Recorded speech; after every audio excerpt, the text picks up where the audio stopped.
नमस्कार पशुपालक मित्रांनो, आपलं खिल्लारे डेअरी फार्म या चॅनलवर मित्रांनो स्वागत आहे।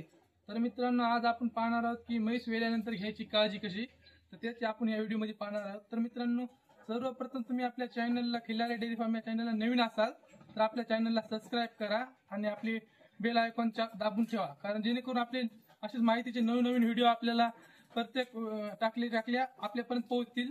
तर यासाठी आपण बेल आयकॉन दाबा आणि आपले व्हिडिओ लाईक करा मित्रांनो। तर मित्रांनो, चला आपण सुरुवात करणार आजच्या व्हिडिओला। तर आपण पाहणार आहोत की म्हैस वेल्यानंतर काळजी काय घ्यायची। तर बघा, सर्वप्रथम आपली ही म्हैस आहे मित्रांनो, ही आज सकाळी 5 ते 7 दरम्यान येलेली आहे आपल्याकडे। तुम्ही बघू शकता ही बघा, इकडे येऊन म्हैस ही म्हैस आपली 8 लिटर एका टायमाला दूध देते, तर 2 टायमाचं 16 ते 15 लिटर दूध देते ही मित्रांनो। तर मित्रांनो, घ्यायची काळजी काय असते, सर्वप्रथम जी म्हैस वेली त्यानंतर सर्वप्रथम वासरू तिच्या पुढच्या साईडला टाकायचं, जेणेकरून ती म्हैस वासराला चाटेल आणि मग तसं म्हणजे पुन्हा नंतर म्हैस वासराला जवळ घेते। आणि जर नाही टाकलं आपण तर म्हैस एखाद्या बार वासराला जवळ घेत नाही, जेणेकरून आपलं ते जी वगार झालेली असते, वासरू झालेले असते ते दूध न पिऊ दिल्यामुळे ते मरू शकतं। तर ही घ्यायची काळजी आहे मित्रांनो की बघा, सर्वप्रथम वेल्यानंतर ती म्हैस वासरा समोर वासरू टाकायची तिच्या, जेणेकरून म्हैस वासराला संपूर्णपणे चाटेल, रक्त प्रसरण होईल तिचे आणि मग ते नाकात वासराला वास बसेल, जेणेकरून मग म्हैस वासराला जवळ घेईल आपल्या। आणि त्यानंतरची काळजी मित्रांनो, वासराची नाळ कापायची। आता वासरू आपण वेलं त्यानंतर थोडा वेळ त्याला ताटू द्यायचं म्हशीला, आणि त्यानंतर तिची अर्धा इंच वरी सोडायची आणि दोऱ्याने तिची नाळ बांधायची आणि थोड्या वेळाने मग खालून कट करायची आणि आयोडीन लावायचं त्याला, जेणेकरून त्या तुटलेल्या नाळेला जंतू वगैरे कीटक लागणार नाही, जेणेकरून ते वासरू सुरक्षित राहील त्या जंतूपासून। हे झाली आपली 2 नंबरची प्रोसेस। 3 नंबरची प्रोसेस मित्रांनो, बघा, म्हशीच्या शेजारला वासरू असलं पाहिजे। आता आपल्याला इथं गुळी आणायचं, इथं समोरून साईडला किंवा पुढे टाकलं तरी जमते। आता इथं आपल्याला गुळी आणायचं, थोडं इथं टाकायचं आणि वासरू म्हशी पुढे टाकायचं, जेणेकरून वासराला 2 दिवस ही प्रोसेस करायची, वासरू आणि म्हैस जवळ, जेणेकरून म्हैस ही वासराला पाहू शकते। याने काय होतं की वासरू म्हशीचा संपर्कात राहिल्यामुळे म्हशीला वासरू आपुलके वाटते आणि ते वासरू म्हशीकडे बघून उठायला बघते, जेणेकरून वासरू लवकर ते उभं टाकते। आणि दुसरी गोष्ट म्हणजे मित्रांनो, वासरू बसल्यानंतर बघा तुम्ही, हे जे वासरू असतात ही मोठा आहे, हे बसल्यानंतर ही नाजूक आता असतं, जेणेकरून त्याच्या वासराचे पाय फुटतात असे मित्रांनो। या बेडवर थोडं घसरते, उभं टाकले की इथले केस जातात आणि जखमा होतील आणि त्याने आपलं वासरू बिमार पडते। जर वासरू कवळेपणी बिमार पडलं तर तो वासरू आपल्या मृत्युमुखी बी होऊ शकतो। त्यामुळे ही काळजी घ्यायची मित्रांनो की आपलं वासरू जन्मलं, 3ऱ्या नंबरची प्रोसेस आहे, आपण तिथं नाळ वगैरे सर्व कट करून झालं की वासरू तिथं टाकण्याचं, पुढे डायरेक्ट नाही टाकायचंय।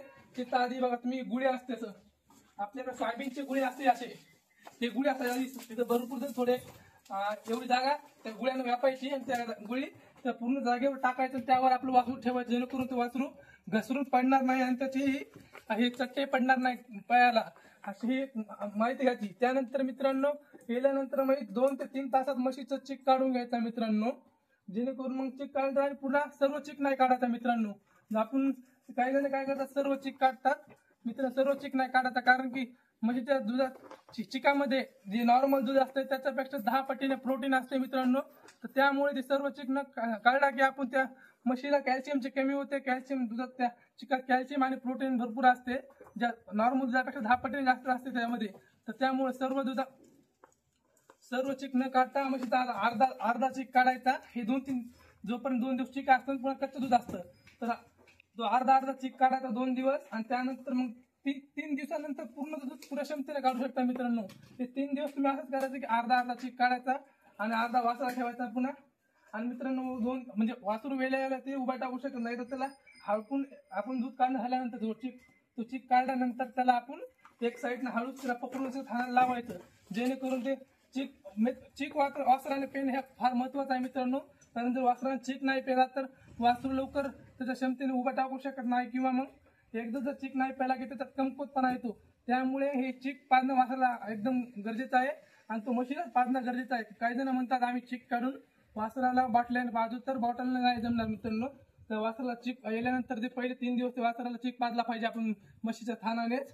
आणि त्यानंतर मित्रांनो, मग घ्यायची काळजी पुन्हा आपण बघा की 3 दिवस म्हैस एक तर बाहेर बांधली, तर तुमच्याकडे जर बेड नसेल तर खूपच चांगलं असेल, म्हणजे मोकळ्या अशा मातीवर आपण जर बांधले तर चांगली राहील 3 दिवस म्हैस. जर बेड असेल तर तुम्हाला सांगितल्याप्रमाणे इथं आपण गुळी टाकायचं आणि त्याच्या पुढे वासरू ठेवायचं. तर आपल्याला इथं वासरू ठेवायचं आहे, आपलं वासरू थोडं बाहेर बांधेल मातीवर आपण, तर इथं गुळी टाकायचं मस्तपैकी आणि म्हशी पुढे ठेवायचं. आणि त्यानंतर मित्रांनो म्हैस वेल्यानंतर दूध काढताना म्हणजे आपण चीक काढतो ना त्यावेळेस म्हशीला आपल्याकडे अर्धा किलो जर गुळ आणायचा आणि म्हशीच्या समोर गुळ टाकायचा.